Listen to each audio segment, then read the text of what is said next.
Last week while I was out in SS, I got invited to an event from Vercel where they showed off one of the coolest things that I've really seen in this generative AI space so far, and that is generative UI. Welcome back to the Idea Supply Chain, where we take a look at where ideas come from and what makes them valuable. So last week in SS, got an invite to this AI event with some really great speakers. And I've got to say, the demo they showed was kind of mind blowing. So they were really focusing on this idea of generative UI, which is UI components that you can generate and populate with data on the fly, use them in these very interactive ways, and do so completely dynamically through the use of an AI chatbot kind of mechanism.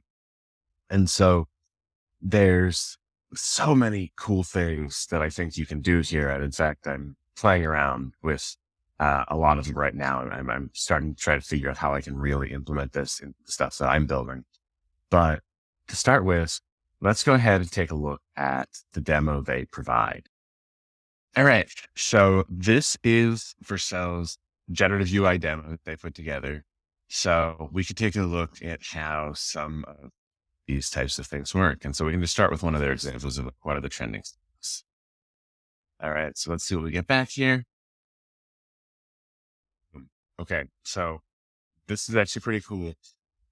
So this data is kind of coming back dynamically. So it's figuring out that it's trying to display stocks, and then it grabs that stock information and it displays it into this very specific like stock price widget. Okay, let's take a look at Google here.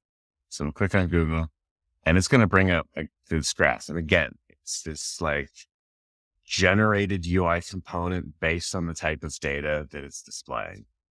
But then it gets nuttier. Like, so let's take a look and we can actually highlight this section here.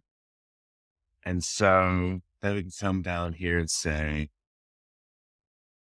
what happened during the highlighted time period?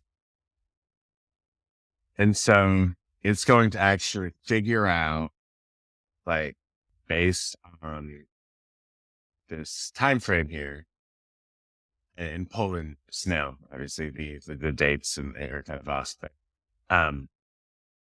It's not pulling like actual live events. This is all mock data. This is not actual stock data. So you can see the functionality, but don't focus too much on like the specific things. Things like this Google stocks or whatever, and things are actually happening. But it's able to understand that there's a piece highlighted, and you're able to use that information to pull in more information and to kind of come in with these like different UI components. And so if you look here, you're not just getting the typical chat message back. You're getting some sort of like actual like informative widget back.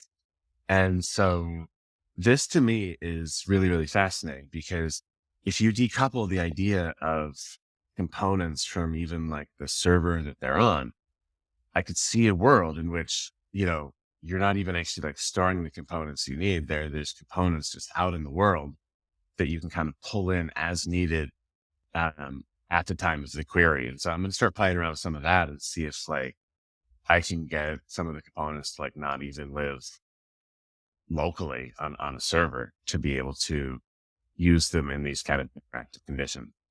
And to me, that just opens up all sorts of just super fascinating possibilities, because there's a million, or really there's an infinite number of ways to kind of display different types of information, right? And so we need really cool ways to figure out how to manage and understand vast quantities of data, way more than we typically have in the past. And so these types of mechanisms are really exciting from a user experience perspective, because you're able to really take exactly like the way they want to view the data and put it into that format for them. And so you get to make it a lot more customized to a very specific user as opposed to the world as a whole. And to me, that is super exciting. That is where the world of software is headed. And this is just the beginning, and it's just going to get cooler and better from here. So excited to see where this takes us. Over the next week or two, I'm going to try to have a fit that I put together using some sort of generative UI like this.